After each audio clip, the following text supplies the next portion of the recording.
Listo, vamos a avanzar entonces con el segundo capítulo correspondiente a heridas. Bueno, las heridas son la pérdida de continuidad de la piel, ¿sí? Entonces hay que entender eso y por ende vamos a tener diferentes tipos de heridas que van a depender del objeto con el cual hayan sido ocasionadas. Como por ejemplo, tenemos en la primera imagen un destornillador, el cual va a provocar una herida punzante. ¿Cómo se va a caracterizar esta herida? Pues va a caracterizarse porque va a ser forma circular y puede ser profunda, ¿sí? Puede llegar a afectar toda la piel, músculo e incluso, dependiendo en dónde se encuentre, algún órgano, ¿sí? Tal y como vemos en la imagen de abajo, así es como se ve en la parte interna, en la piel. Tenemos la herida cortante ocasionada por un objeto que tiene filo, como puede ser el cuchillo, como puede ser el estilete, y nosotros la vamos a identificar porque, a diferencia de la punzante, no se va a ver de forma circular, sino más bien de forma alargada. Va a tener los bordes definidos, ¿sí? Y va a depender asimismo de la profundidad en el que haya ingresado el objeto para poder saber qué daño causó. ¿Sí? Entonces ahí ustedes ven en la parte de abajo cómo ingresa, ¿sí? Cómo se va anchando desde el ingreso y va disminuyendo el grosor, ¿no? La longitud, mejor dicho, al momento que va atravesando la piel, y lo mismo, va a depender mucho de la profundidad, de la fuerza en la que haya sido utilizado este elemento para ocasionar el daño.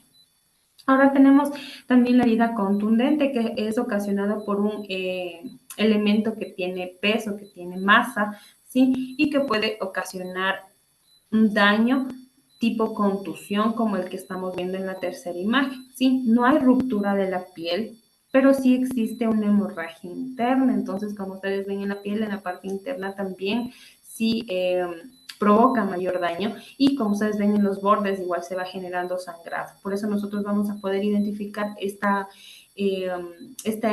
herida a través de la piel, porque va a empezar a tornarse de diferentes colores, ¿sí? Y también tenemos las heridas que son superficiales, provocadas por algún objeto que ocasione lo que nosotros conocemos como raspado, ¿no es cierto? Que puede ser este rallador de cocina, o que puede ser incluso el propio piso. Al momento de generar una fricción, ¿sí? La piel puede verse rasgada, y como vemos en la imagen, posiblemente esta no provoque mayor sangrado, pero sí vamos a ver estas ligeras marcas, ¿no? Esos puntitos rojos que hay presencia de sangre, que es mínima, pero hay. Entonces afecta la capa igual más superficial. Tenemos otro tipo de herida que no tenemos aquí en la imagen, pero que se conoce como corto contundente, que es ocasionada por elementos que realizan las dos cosas, ¿no? Tanto cortan la piel como generan también contusiones, como es el caso del hacha, ¿no? Tiene su peso, su masa, pero asimismo tiene un filo. Entonces puede ocasionar también ese tipo de... ¿Qué es lo que nosotros hacemos o cómo manejamos este tipo de heridas? Pues las heridas que son superficiales las manejamos con asepsia y antisepsia, ¿sí? La asepsia, que es agua y con jabón, tenemos que lavar siempre esta herida para evitar que se contamine, y podemos utilizar elementos antisépticos, ¿sí?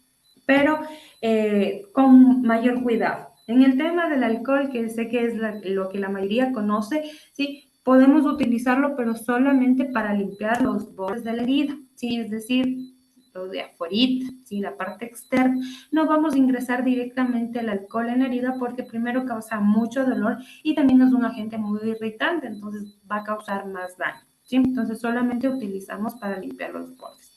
Puedes utilizar el suero fisiológico o solución salina, que también funciona como un antiséptico y que no causa dolor ni molestia. Entonces, podría ser esta una opción. Secar con apósitos secos y estériles y cubrir con una gasa estéril. Es importante cubrir por prevenir, ¿no? Prevenir que se pueda llegar a contaminar esas heridas. Esto es importante porque todas las heridas que son abiertas corren el riesgo de infectarse. Entonces, eso es lo que tenemos que evitar, porque puede ser que la persona no se muera en este caso por quizás el daño o la lesión, sino más bien por la infección. Entonces, hay que cuidar eso. En cambio, en el caso de las heridas que son profundas, es importante detener la hemorragia, ¿sí? Controlar los signos vitales, cubrir la herida y trasladar a un centro asistencial. Para la detención de la hemorragia ya vamos a ver más adelante, igual en unas imágenes, de cómo hacerlo adecuadamente, ¿sí? Entonces, el primer manejo, antes que cualquier otra cosa, en una persona que haya tenido una herida, es el control de la hemorragia. Como les dije anteriormente, esta persona puede caer en un shock, ¿sí? Y puede llegar a fallecer si es que la hemorragia es muy profusa. Entonces, primero hay que controlar esta hemorragia. Después, tomamos signos vitales con los elementos, ya digo que tenemos digitales o que tenemos a la mano, o podemos hacerlo con nuestros propios dedos, podemos tomar el pulso, ya sea radial, el pulso carotídeo, para ir viendo cómo están los signos y irlos tomando en un minuto, ¿no? Tanto lo que es el pulso como la respiración. La temperatura, podemos utilizar un tensiómetro, un termómetro, y la presión arterial con un tensiómetro. Cubrir la herida, como les dije, para evitar que se contamine o que pueda llegar a infectarse, porque en el ambiente nos vamos a encontrar con virus, con bacterias, con hongos, entonces lo que no queremos es eso, ¿sí? Y trasladamos inmediatamente a un centro asistencial. Esa es la parte más importante, ¿sí? Cuando existen hemorragias que son muy profundas, ¿sí? O profusas, es importante trasladar a esta persona a un centro asistencial. No podemos dejarlo así, ¿sí? No podemos dejarlo sin el recuperar todo lo que haya perdido. Entonces, es el último paso. De heridas también tenemos lo que son quemaduras, ¿sí? Que también es una pérdida de continuidad de la piel ocasionada por fuego, ¿sí? O por sustancias químicas que sean corrosivas. ¿Sí? ¿De qué va a depender la gravedad de la quemadura? Pues se clasifican en la extensión, en la profundidad y en la localización. En este caso vamos a hablar por la profundidad y se clasifican en 3. Primer grado, segundo grado, tercer grado. En algunas literaturas incluso incluyen hasta el 4.º grado, pero bueno, las 3 primeras siempre vamos a tener primero, segundo y tercer grado. ¿De qué va a depender? Como decíamos, de la profundidad en la que se ve afectada. La piel tiene estas 3 capas, ¿sí? Que son la epidermis, la dermis y el tejido subcutáneo o hipodermis. Entonces, mientras más interna sea la quemadura, pues más va a afectar. Y aquí vamos a ver la clasificación. El primer grado, como vemos en la parte de acá arriba, tenemos justamente la imagen de la piel, entonces va a afectar la parte más superficial. Como ustedes ven en la imagen, tenemos una persona de quemadura por sol, de primer grado, en donde la piel se va a tornar roja, va a haber dolor, va a haber ardor, posiblemente un poco de inflamación. En estos casos es sugerible colocar mantas quizás mojadas, ¿sí? Un poquito mojadas sobre la superficie en donde esté la quemadura. Esto va a aliviar bastante el dolor y el ardor, también hinchazón. Entonces, ese sería el primer manejo para las quemaduras de primer grado. Tenemos ahora ya lo que son las quemaduras de segundo grado. Estas ya han afectado la capa de la piel más interna, que en este caso es la dermis, ¿sí? La siguiente de la epidermis, que sería la dermis, ¿ya? En eso los signos y síntomas que vamos a ver son enrojecimiento, va a haber ardor, va a haber flictenas o lo que nosotros conocemos como ampollas, signos y síntomas de shock. ¿Qué es lo importante de estas quemaduras de segundo grado? No colocar cremas, ungüentos que desconozcamos su uso, ¿sí? Muchas personas suelen usar aceite, suelen utilizar pasta dental. Por favor, eso no lo hagamos, ¿sí? Está netamente prohibido porque eso puede provocar mayor daño, ¿sí?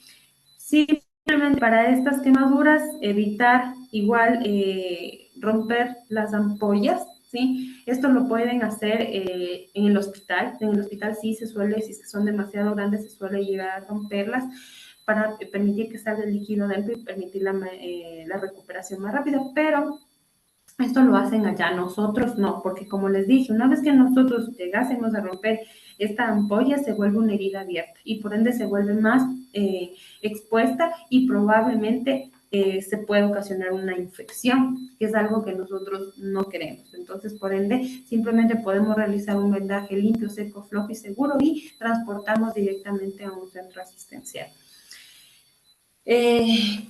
Para este tipo de quemaduras también vamos a tener incluso signos y síntomas de shock. ¿Cuáles son estos signos y síntomas? Podemos encontrar a la persona con la piel pálida, fría, sudorosa, ¿sí? Con dificultad quizás hasta para respirar. Entonces, esos son los signos y síntomas de shock. Por ende, esta persona tiene que ser trasladada porque por el tema de la quemadura puede llegar a estarse también deshidratando, entonces es posible que por eso también muestre estos signos de síntomas y shock. Entonces tenemos que avanzar a un centro asistencial. En el caso de las quemaduras de tercer grado, ya son quemaduras que afectan la capa ya más interna de la piel, que en este caso es la hipodermis, y que incluso ya músculo, hueso y todo puede verse afectado. ¿Cuáles son los signos y los síntomas? Vamos a encontrar una piel blanquecina o gris, puede existir ropa adherida, posiblemente sea indolora, y también vamos a tener signos y síntomas de shock. ¿Por qué puede ser indolora?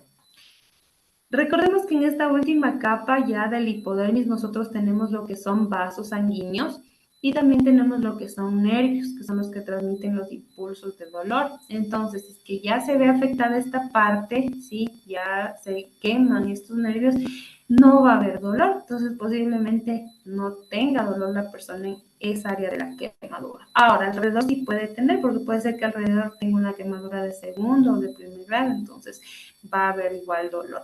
Lo mismo, hay que trasladar inmediatamente. En quemaduras como tal, en primeros auxilios no hay mucho que podamos hacer, sí, sino más bien nuestro mayor aporte en este caso sería el trasladarlo inmediatamente a un centro asistencial, ¿sí?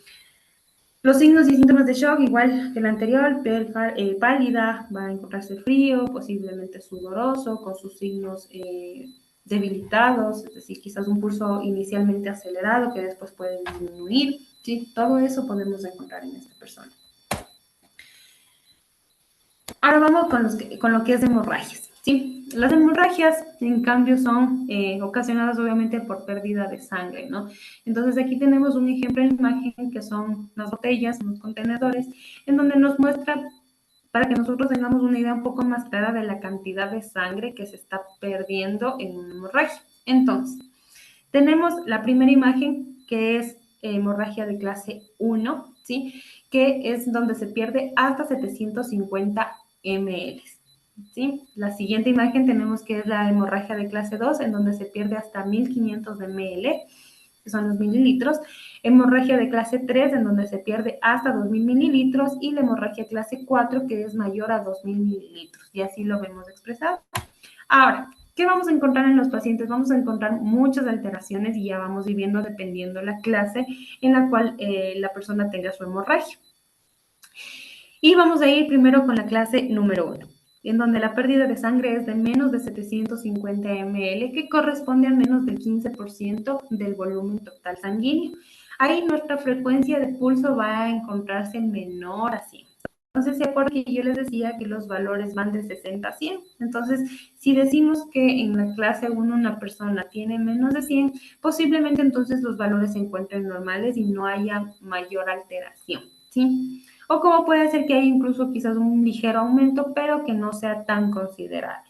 La frecuencia respiratoria, yo les mencionaba que puede ir entre 12 y 20 por minuto, lo normal. Aquí vamos a tener entre 14 y 20. Entonces, se sigue manteniendo dentro de los valores normales.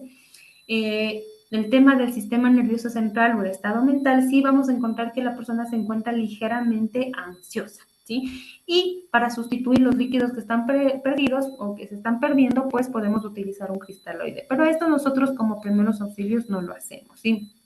Quizás nosotros lleguemos a identificar esta pérdida de sangre, lleguemos a identificar estos valores alterados, pero el tema de la sustitución de líquidos lo hacemos en la ambulancia, o si ya es necesario sangre, lo hacemos en el hospital, ¿sí? Entonces, esto con lo que respecta a la clase 1. Entonces, si nosotros nos vamos dando cuenta, no hay una variación tan grande con respecto a los valores o los signos vitales de la persona, ¿sí? ¿Esto qué quiere decir? Que el cuerpo está compensando, ¿sí? El cuerpo está tratando de compensar, está compensando normal, no hay mucho problema, ¿sí? Ahora vamos con la clase número 2, en donde la pérdida de sangre va de 750 a 1500 mililitros y que corresponden entre el 15 y el 30% del volumen total sanguíneo.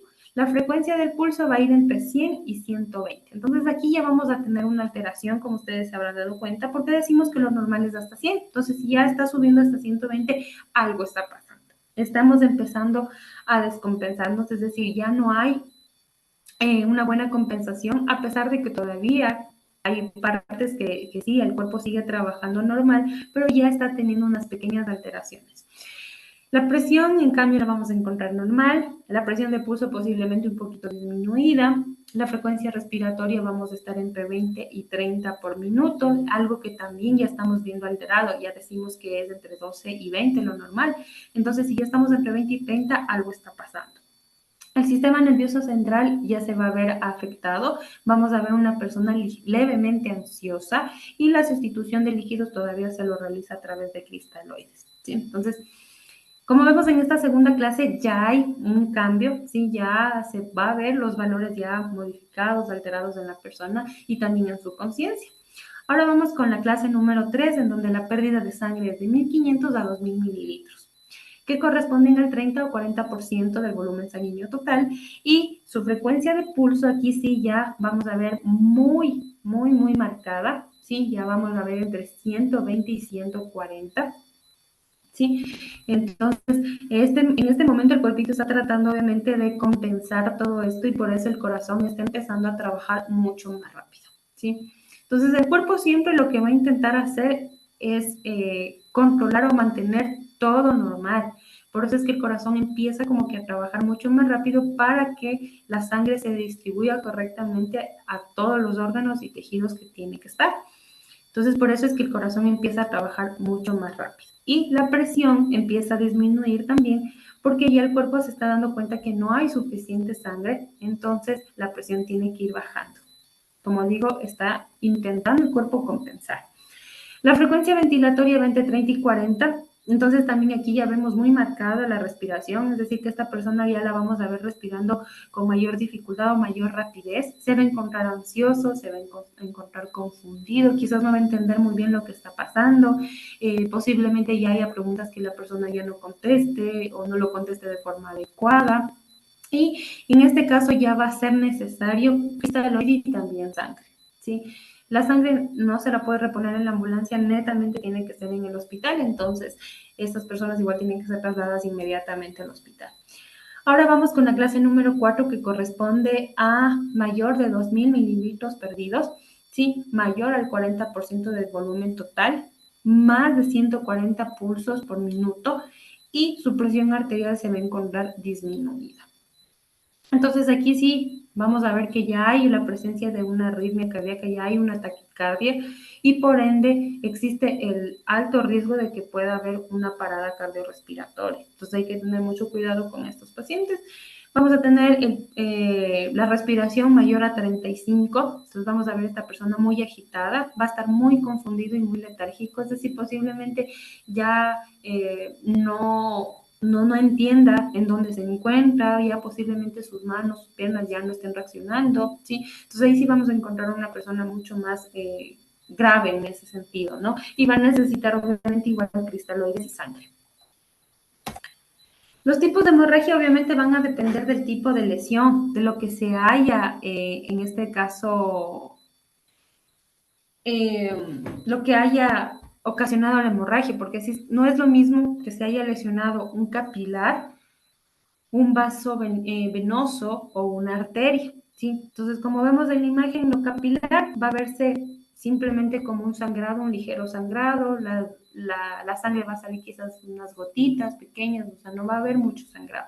En la venosa sí ya vamos a ver que va a ir cayendo como que a un chorro continuo, y en cambio en el arterial sí vamos a ver que la sangre va a salir expulsada con toda la presión. Entonces, de eso también va a depender mucho la pérdida de sangre. Y justo lo que les comentaba, vamos a ver lo que es el manejo de las hemorragias, cómo realizar un buen manejo de una hemorragia. Primero, realizamos presión directa, ¿sí? Es decir, colocamos nuestra mano previamente con todo nuestro equipo de bioseguridad sobre la herida y realizamos una presión directa, ¿sí? Aplicamos fuerza. Esto con el objetivo de parar la hemorragia. Cuando son heridas superficiales o, como les decía, sangrados por capilares, puede ser que solo con este paso ya la sangre ceda y no sea necesario realizar más. Pero si es que la hemorragia es más profunda, sí, entonces tenemos que seguir aplicando los siguientes pasos, que es colocar apósito. Colocamos un apósito, que puede ser cualquier tipo de pedazo de tela, vendaje, ¿sí?, sobre la herida, y seguimos realizando la presión directa. Y aquí viene otro paso que es apósito sobre apósito. ¿Eso qué quiere decir? Que si es que este apósito se llega a empapar de sangre, no lo voy a retirar, sino por el contrario voy a colocar otro apósito encima.